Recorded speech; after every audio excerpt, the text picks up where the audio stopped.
Jordan, the myth, the legend, the wonder of the world, the champion. If you took a look at your agenda today and you thought I was about to give you a talk about Michael Jordan, you're sadly mistaken. I'm sorry to disappoint you guys. The Jordan that I'm talking about is nestled in the heart of the Middle East. It's been a place that's been passed down through civilizations and time with culture, and is also a myth, a legend, a wonder of the world. And what we do have in common with Michael Jordan is that we do have a lot of champions in an area that you might not expect. Salam, my name is Fouad Juriyas. I'm a founder from Jordan. Yesterday at South by Southwest, I said the same thing to someone who walked up to me. I said, Salam, my name is Fouad Juriyas. I'm a founder from Jordan. And he was confused. And he said, did you say your name was Flatulence from Georgia? And I said, no, but what I'm about to tell you doesn't stink. So what I promised to tell you today is a story of a country with a lot of heart. My name, Fouad, in Arabic means heart, and hopefully we'll show you through some of the stories and my own stories as being an entrepreneur in the Middle East, the North African region, on why Jordan has really exceptionally done very well in the technology sector. Before you assume that I'm a narcissist here, I've just been extremely lucky for over the past 15 years to be an entrepreneur, and I've been a part of 6 ventures. I've founded 4 of them, and I have 1 exit under my belt, thankfully. After hours, I've had a great opportunity to be a tech satellite TV show host, also an event organizer, which is one of the longest running and most frequently active events for the tech community, a grassroots event in Jordan. And also I've had the pleasure of actually living out my fantasy of being a rock guitarist and having my own band over there. But this shows that there's an amazing renaissance, an amazing time that we're living in the Middle East today, where things are changing, transforming to a very big degree, and there's a lot of opportunity for anyone to take advantage of. Now, if you Google Jordan, not the basketball player, but the country, what you may find are headlines like this: the Arab world, Silicon Valley, Jordan emerges as an internet hub, startup kingdom, Jordan's IT boom. But do we understand really what Silicon Valley is? Silicon Valley is a very unique place. It is about 20 square kilometers of some of the best research and development institutions, universities, and technology companies from around the world. And so what does Jordan have in common with Silicon Valley? It's not just that we have a booming tech sector, but actually we have so much more. I would argue that probably Jordan is closer to a place like Austin, or maybe even Seattle, than Silicon Valley. And it's much more unique because of that. If we take a look at the music scene in Seattle, in the late 80s, early 90s, you might have heard of the grunge rock era that emerged suddenly from Seattle, from the conditions in Seattle as well. You might take a look at Austin, Texas, that there was a great startup community that actually emerged from Austin, Texas as well. Why did this happen? Why did these hubs form? If we take a look at the details, we'll find that there were key ingredients that make these things happen. First of all, it's isolation. If you take a look at the pop music industry, that was going in a completely different direction. The people in Seattle had skills, they had musicianship, and they were completely isolated to come up with their own brand, something unique that completely changed an industry. They had great grit, and also economic conditions, particularly in Seattle, for example, at the time, that allowed for this economy to merge. If we take a look at Jordan, or we take a look at Austin as well, we had neighbors around us. In the state of Texas, you had Houston that was running after oil and the oil rush. For us in Jordan, you take a look at the Gulf region, the Arabian Gulf, they were also running after oil, and we had to differentiate ourselves and find a key differentiator for our businesses and the economy at large. And so, many years ago now, I had the great fortune of going and studying in the US on a scholarship. I was able to go to tech events that formed how I was thinking about startups. I learned about the economy in the US, of how the internet was forming in the early 2000s and late 2000s. And I started looking at the region one way or another. And I said to myself, is there a diamond in the rough? So whenever anyone hears diamond in the rough, they all think of Aladdin and Jafar. However, is there an opportunity in the Middle East today to actually be part of building the first iteration of the tech economy? And that was so much more exciting for me. It was so much more valuable for me to kind of think of the glass as being half full instead of half empty.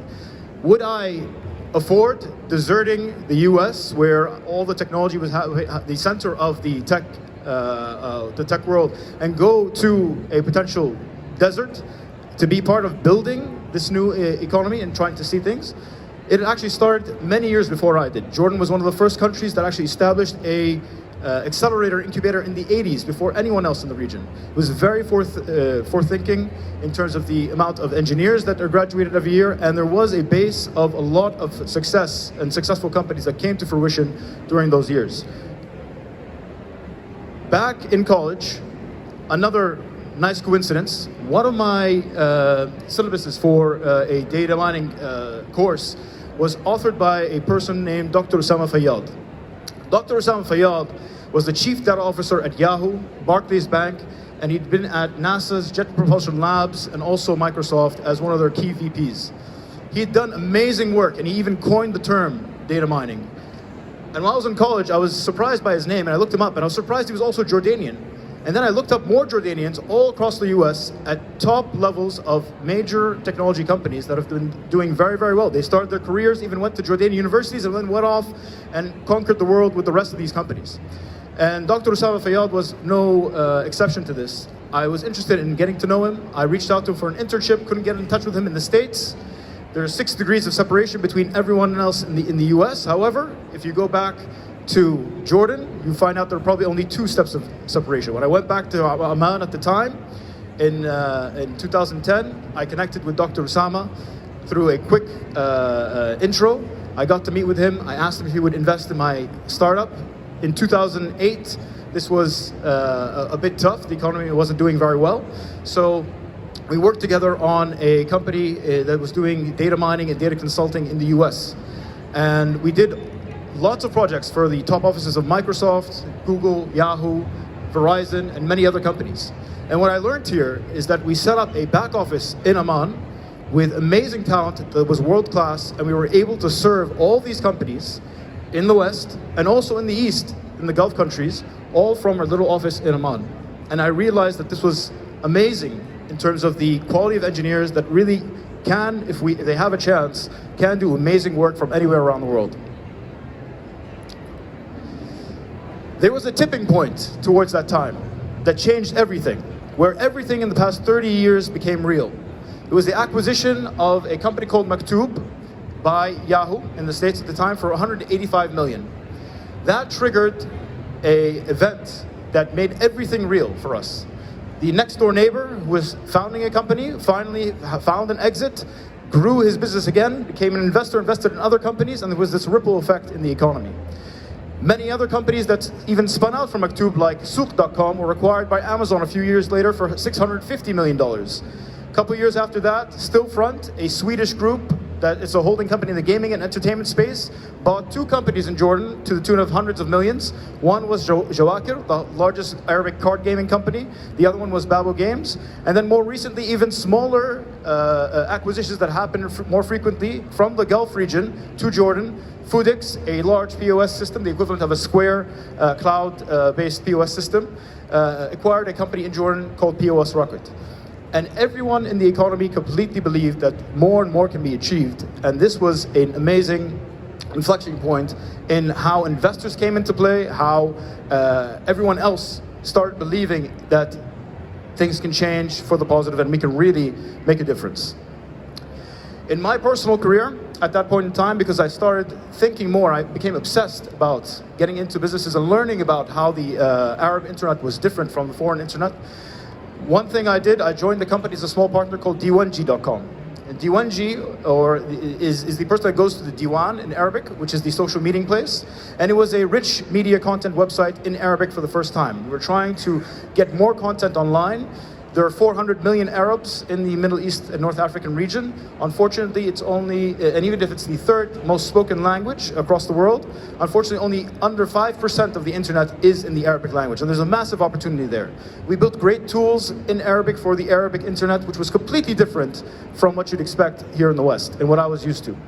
I worked with them. I opened up their offices in different countries. There were many borders in the Middle East. It's a very fragmented area that creates a lot of challenges, but also lots of opportunity if you kind of figure out ways to erase those borders between you and your customers. Later on, to build on the excitement of these events that were happening in Jordan, the first incubator, accelerator, and early stage investment program called the Oasis 500 started out. I was part of the founding team of that. I had the pleasure of being appointed by His Majesty to actually be a part of that founding team.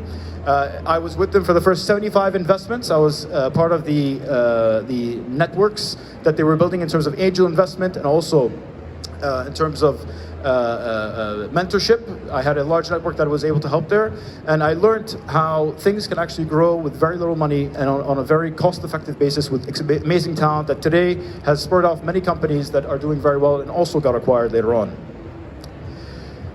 I told you that I was active after hours as well. So one thing that I'd like to highlight here is the grassroots economy, the grassroots ecosystem that is in Jordan that is extremely unique. In 2010, I was part of co-founding an initiative called Amman Tech Tuesdays. It was a meeting place for any tech enthusiasts, engineers, and others for completely free, completely pro bono basis at a university called Princess Sumaya University in Jordan, which is an IT-based university. I look back at the Homebrew Computer Club in 1975 in California. They were also meeting on a grassroots effort, and you can see there are similarities in the photos that go beyond just that they are halls of people sitting in chairs. There are people with purpose, there are people that met, and we've been able to cater to over 40,000 people who have been at our events, and at the end of every year we have a large expo where startups and other companies can submit their requests to exhibit their own products for free and get to meet investors as well. It was extremely important for us because we were able to talk about topics that challenged all the systems. We talked about the challenges in the Middle East, in Jordan in specific. We talked about things like Bitcoin back in 2012, very early on, before even the central bank even considered Bitcoin at all. Even some of the success stories that happened over there is that some of the people who were at our events today run the two largest Bitcoin exchanges, and they're both Jordanian in the Arab world. Also after hours, I had by mistake actually, I came to host and produce a tech TV show called Tech. And on the very first episode, I interviewed a schoolmate of mine and a good friend who I worked with for a while on this project. His name is Amjad Masad. Amjad today is the founder of Riplet, an $800 million valued company that started in Jordan as an open source software product to enable engineers to be able to code right in the browser with multiple coding languages. It was an open source project that we wanted to work on in an education basis, and now he's taken it to a whole different level, and they run a global operation today, and it all started in Jordan. When my co-founder and I established our own business later on, we got the itch. We saw the opportunities. We saw that e-commerce was growing at a very big pace in the Arab world. But there were problems with payments. There were problems with ways to logistically get products into the country, into the doorsteps of the customers, like it does happen in Amazon over here. Sinan, my co-founder, is originally Syrian. And what you find out is that lots of people came to Jordan from the rest of the Levant countries, whether it's Syria, Iraq, Palestine, or even Lebanon. And that gives us a really colorful and rich ecosystem in terms of the talent, in terms of the cultures. And we wanted to start a company that would be able to allow people to seamlessly shop on Amazon and get items right on their doorstep. We knew that people preferred to pay in cash, and we wanted to build systems that wrapped around these international e-commerce websites and localized them for the region. So we did all the payments, logistics, customs clearance, and customer service. And we built technology for that all through the stack. Sinan and I have both worked with companies like Google, Microsoft, and Yahoo in the past. We've built products, and so we started with this project to really solve a big problem in this growing field. Later on, I got a call from the US, and it was a person who was a secretary at Amazon. She calls me up and she says, "Hello, is this Fouad?" I say, "Yes." And she goes, "Well, we have Mr. Jeff Bezos who's going to be visiting Jordan. He requested to meet with you in Amman at your offices in 3 months' time." And I respond back and I say, "Muhammad, I swear to God, if you're pulling my tail again, I'm going to come and beat you up." But it turned out to be real. And 3 months later, we had actually built up so much traffic in an area that was underserved by Amazon itself that we caught the attention of one of the leaders in the e-commerce space and even in the business world to come all the way to Jordan, meet with us, spend time with us. We showed him how we differentiated in terms of being able to localize an international platform for the Arab world and doing it better than they could themselves. They had an international team that we built a relationship with, and this was one of the most amazing events that probably couldn't have happened anywhere else. If we were in the States, if we were in maybe other parts of the world, it couldn't happen the same way it did with us being able to stand out in Jordan. It was an amazing event. We met with Mr. Bezos and his full delegation of the S team, the full executives, and at one point he even turned to us and he said, Fuad, I think what you're doing here doesn't really fall very well with our terms of service. And I told him, Mr. Bezos, I don't think we'd be very good entrepreneurs if we followed the rules all the time. And he laughed out loud, and he was so appreciative that we were able to do something that they weren't able to do. And this is really important for us because we understood the culture of Amazon, we understood business opportunity, we understood our region, and we were able to make an amazing product that customers preferred over other things that were available. One other thing that I'm proud of over here is that we were able to build a 6-page narrative, which is part of Amazon's culture. Amazon doesn't give presentations. They have 6-page narratives that write out in detail what your proposals are in the meetings. And then this is a photo from the security cameras. We weren't able to take many good pictures. We weren't allowed to take pictures, but these are from our security cameras with Jeff Bezos holding our 6-page narrative. And he really enjoyed that. We built a relationship with Amazon from there on. Building on other opportunities and evolving even further, today the company I founded with Sinan as well is an offshoot of our previous company, Cash Basha. We were servicing 6 different markets and we had customers all across the Arab world. And with the fragmentation, we needed local numbers to be able to call these customers. We needed local numbers to be able to have them to call us as well. And there was no easy way to do that without spending hundreds of thousands of dollars and being able to get enterprise level systems in place. So today, Maqsam is a cloud telephony platform that we've built to solve our own problems, and we were able to serve thousands of customers today in over 15 markets in the Arab world, which is one of the most difficult markets to operate in because of the licensing and regulation. But we took that on ourselves to provide a seamless experience for any person to build a telephony system and be able to increase the economic opportunity they have in their sales or in their customer success and customer support through our platform. We've recently made a breakthrough as well in Arabic speech recognition, and we've been able to outperform Google and Microsoft in their models to actually change calls in spoken Arabic to written Arabic. And we're able to do that because we have local data sets, we have a local effort that has been able to optimize more than the competition has been able to do that. And so I could have stood here in the past couple of minutes and told you more about Jordan in numbers, the stats. 23% of entrepreneurs in the region are all Jordanian. There's 0 tech sales tax, 5% income tax in terms of tax incentives. There are 26 universities, 14 incubators, 2 technoparks, 30% female participation in the IT industry, which we're very proud of, and that's growing. 22% of graduates are IT and engineering majors, and they power some of the biggest companies in our region at whole. 5% of GDP is contributed from the IT sector as well. I could have told you all these things, technically I just did. But what's more important is that there are champions that are internationally available and waiting for you to be able to access the 400 million people in the Arab world. Jordan can be a gateway for anyone who's looking to grow their business, have a back office in Jordan, or even understand the local culture and be able to find the next economic opportunity. We can be your champions. We're looking forward to meeting you, and we thank you very much for listening.